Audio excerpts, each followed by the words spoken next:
राजा Raghuvanshi murder case से जुड़ी बड़ी खबर है। वारदात के दिन यानी 23 मई को सोनम ने अपनी पहचान छिपाने के लिए बुर्का पहना था। ये खबर जांच के दौरान सामने आई है और सूत्रों के हवाले से खबर आ रही है कि सोनम ने अपनी पहचान छिपाने के सबूत छिपाने की एक नहीं कई कोशिशें की। एक तो ये कि बुर्का पहना था, दूसरा ये कि एंट्री पॉइंट पर रजिस्टर में नाम नहीं लिखवाया था।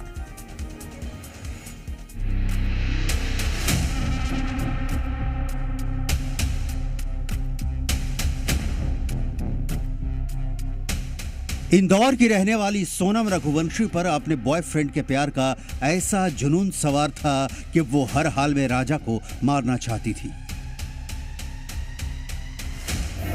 इसके लिए उसने जो प्लान बनाया उसमें हर कदम पर पुलिस को छकाने की कोशिश की गई।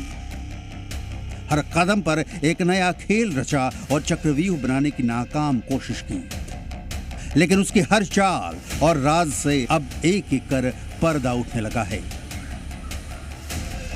सोनम की साजिश कितनी गहरी थी और कितनी चालाकी से उसने ये खेल रचा, इसको लेकर भी अब नया खुलासा सामने आया है। नए खुलासे के मुताबिक मर्डर के बाद अपनी पहचान छिपाने के लिए सोनम ने बुर्के का इस्तेमाल किया था और वारदात के दिन यानी 23 मई को सोनम पूरे दिन बुर्के में रही, जिससे कि वो किसी सीसीटीवी में साफ नजर ना आए और सबकी नजरों से बचकर इंदौर के लिए रवाना हो जाए। सोनम ने यह सारा खेल 23 तारीख को राजा के मर्डर के बाद रचा, जब वो उसको खाई से नीचे फेंकने के बाद बाकी हत्यारों के साथ वापस शिलांग आई थी और फिर गुवाहाटी होते हुए इंदौर के लिए रवाना हुई। सोनम के शातिर प्लानिंग यही तक नहीं थी, उसने यह प्लान इतना फुल प्रूफ बनाया कि ज्यादातर टूरिस्ट जगहों पर उसने रजिस्टर में अपने नाम की एंट्री तक नहीं की। हमारी टीम अपनी पड़ताल में ऐसे ही एक टूरिस्ट स्पॉट पर पहुंची जहां 23 तारीख को राजा, सोनम और बाकी 3 हत्यारे आए थे। यहां भी रजिस्टर में सोनम का नाम न था, ना राजा का और ना ही तीनों हत्यारों का। ये डबल डेकर ब्रिज का एंट्री पॉइंट है और यहाँ पर आप देखिए टिकट काउंटर है ये, जहाँ से जो भी टूरिस्ट इस तरफ से आते, देखिए ये रास्ता है, यहाँ पर जैसे उतरते हैं, यहाँ आने के बाद उन्हें बाकायदा यहाँ से टिकट लेना होता है। तो मुझे 22 तारीख की एंट्री का बुक ज़रा दिखा पाएंगे? हम नाम चेक कर रहे हैं कि क्या यहाँ पर सोनम या राजा ने एंट्री करी थी या नहीं। देखिए इस बुक में तो नहीं है। यहाँ पर नाम नीतीश मिश्रा। ये बताइए, इसमें तो राजा सोनम जो आए थे, पुलिस ने भी आपसे पूछताछ किया होगा, वो लोग इसमें उन्होंने एंट्री नहीं की हुई है? एंट्री तो किया, लेकिन यहाँ में पता नहीं, लेकिन हम तो इधर में नहीं था, दूसरा है, लेकिन ये साइन किया कि नहीं यहाँ में। अच्छा। लेकिन हमको तो पता नहीं है। सोनम इससे पहले एक रात जहां राजा के साथ रुकी थी, उसी के पास ही बाकी हत्यारों के भी रुकने की व्यवस्था रखी गई थी। ये होम स्टे भी राजा सोनम के सामने था और इधर भी एंट्री में सिर्फ आनंद ने अपना नाम रजिस्टर किया था। ये जो है सिप्रा, जो दूसरा गेस्ट हाउस है, उस तरह में आपको दिखा दें, जहाँ पर इस होम स्टे में राजा और सोनम रुके थे।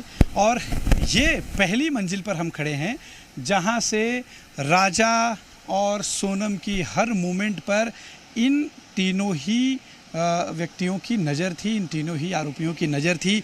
आनंद जो है, जिसने अपना नाम इसमें मेंशन किया है, करीब 5:30 बजे के आसपास, सोनम 5:30 से पौने 6 बजे के आसपास, जैसा हमें सिप्रा जो है होमस्टे से पता चला, निकले थे और करीब 6:40 पर ये तीनों आरोपी निकले हैं। आप देखिए 6:40 पर यहाँ से निकले और ये लोग सीधा ऊपर की तरफ गए, जहाँ पर एक मैगी पॉइंट पर इन सभी की मुलाकात हुई, राजा, सोनम और इन तीनों आरोपियों की, और फिर ऊपर ले जाकर इन्हें मौत के घाट उतारने की जो प्लानिंग थी राजा को, इन्होंने उस पूरी घटना को अंजाम दिया और फिर फरार हो गए। हत्या करने के बाद बुर्का पहनी सोनम इंदौर आई थी और यहाँ आकर एक फ्लैट में रुकी थी। यह फ्लैट इंदौर के देवास नाके पर है और इसको राज के दोस्त विशाल ने सोनम और राज के लिए बुक कराया था। और राजा की हत्या के बाद सोनम 25 से 27 मई के बीच यहीं रुकी थी। सोनम के इंदौर आने और यहाँ रुकने की अब पूरे तरीके से जांच की जाएगी। पुलिस ये जानने की कोशिश करेगी कि इंदौर में रहने के दौरान सोनम ने किस किस से मुलाकात की।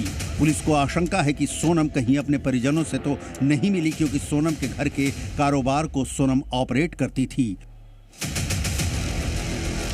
अब जांच इस तरफ भी घूमती नजर आ रही है। इसके अलावा सोनम से ऑपरेट होने वाले बैंक खातों की भी जांच पुलिस करेगी। मेघालय में अभी तक 25 घंटे तक आरोपियों से पूछताछ की जा चुकी है। सभी आरोपियों से अलग अलग पूछताछ की जा रही है। एसआईटी ने पूछताछ के लिए 3 टीमें बनाई हैं और मध्य प्रदेश से जब्त किए गए सबूत डेटा के आधार पर पूछताछ की जा रही है। ब्यूरो रिपोर्ट, जी मीडिया। और छत्तीसगढ़ के नरसिंहपुर में एक पति अपने पत्नी के गायब होने के बाद डरकर एसपी ऑफिस पहुंचा। उसका साफ कहना है कि जिस तरह से देश में माहौल खराब है, उसे भी डर है और अब वो अपनी पत्नी से कुछ भी नहीं कहना चाहता।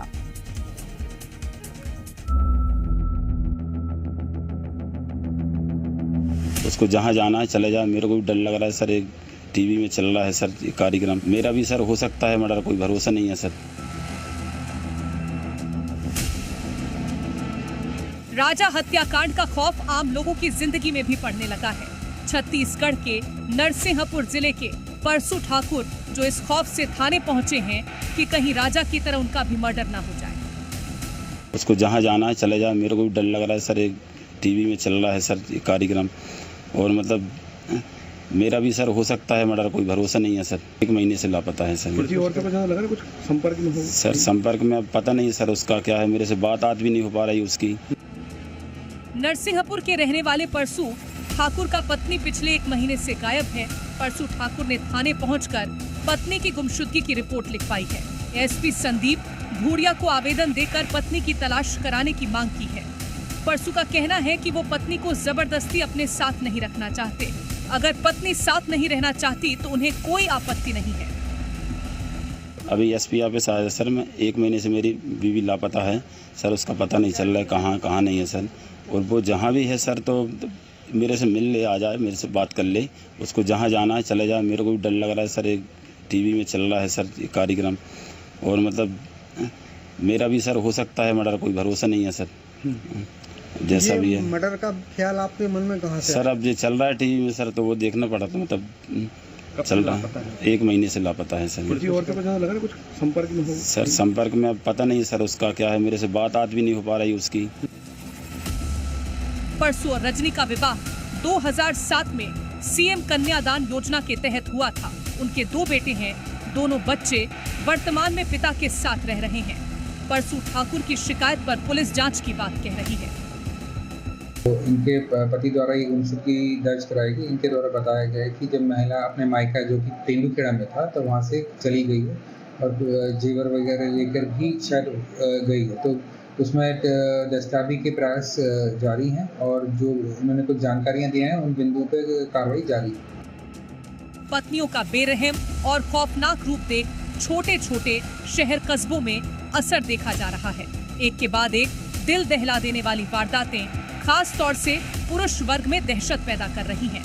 हालांकि जुर्म की मानसिकता किसी वर्ग की मोहताज नहीं है। ब्यूरो रिपोर्ट, जी मीडिया।